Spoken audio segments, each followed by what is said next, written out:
Comme j'avais expliqué tout à l'heure, quand on travaille dans une entreprise, on est quand même fortement invité à adhérer à la politique de cette entreprise et à ses valeurs. Le fait d'être indépendante, ça me permet de rester, je vais faire un anglicisme, donc c'est pas très bon, mais ça me permet de garder mes propres valeurs à moi et de choisir plus ou moins mes clients qui sont en accord avec mon éthique personnelle. Bon, il n'y a pas... Personne n'est parfait, mais déjà pouvoir choisir, ça offre une liberté. Je pense que l'élément principal pour nous quatre, c'est vraiment cette idée de liberté. C'est ce qui est très important quand on est indépendant. Ensuite, ce qu'il faut savoir dans mon activité, j'ai deux activités différentes.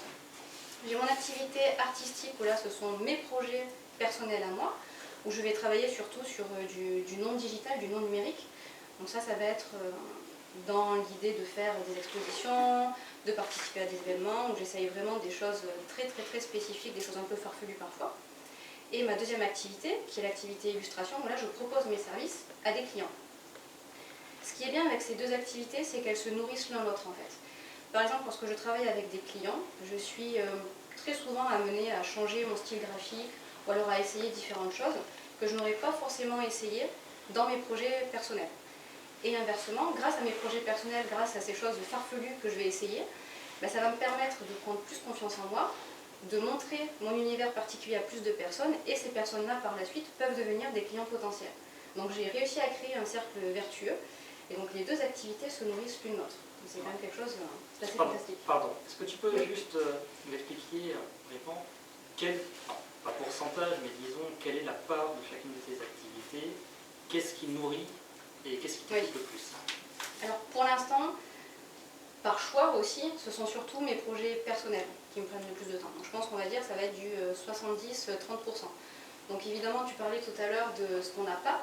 Bon, ça fait moins de rentrée d'argent, évidemment, mais ça c'est un choix, encore une fois.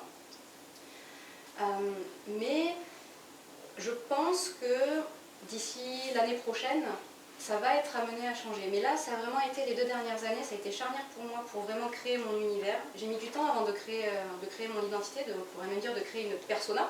Je me suis créé un univers d'une magicienne en fait, et c'est quelque chose qui plaît beaucoup ici au Japon. C'est quelque chose que je n'aurais pas osé faire il y a 5 ans en fait. Maintenant, j'y vais à fond. Mes clients le savent, et c'est quelque chose qui leur plaît aussi. Comme je disais, les deux activités se nourrissent l'une l'autre. Voilà. D'accord. Expliquez peut-être très brièvement le genre d'illustration que tu produis, oui. Comment tu as fait pour te présenter, te mettre en avant. On va dire que j'évolue dans un univers fantastique, onirique, mythologique, complètement différent en fait de ce que j'ai proposé à mon tout premier client.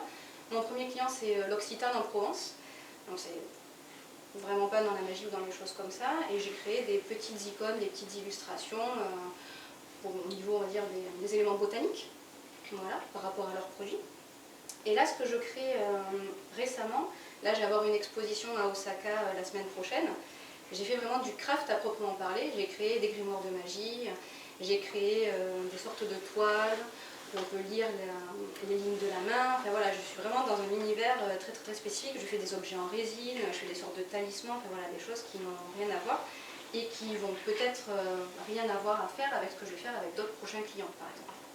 J'ai quand même... Je suis très curieuse, j'ai envie d'essayer plein de choses différentes, vu que, je ne sais pas si je l'avais dit, mais mes études, ça a été principalement de business et communication. Donc c'est vraiment depuis tout récemment, quand j'ai fait ma formation à distance d'illustration, donc il y a 5 ans, que je me suis mis dans cet univers. Donc même si ça fait déjà 5 ans que j'exerce, j'ai encore énormément de choses à découvrir. Donc même si j'ai mon univers, je ne veux pas que m'y cantonner. J'ai envie d'essayer de travailler pour plein d'autres clients dans des univers différents si possible. J'ai répondu à la question. Parfaitement, merci. Ok, super. Peut-être autre chose aussi, désolée.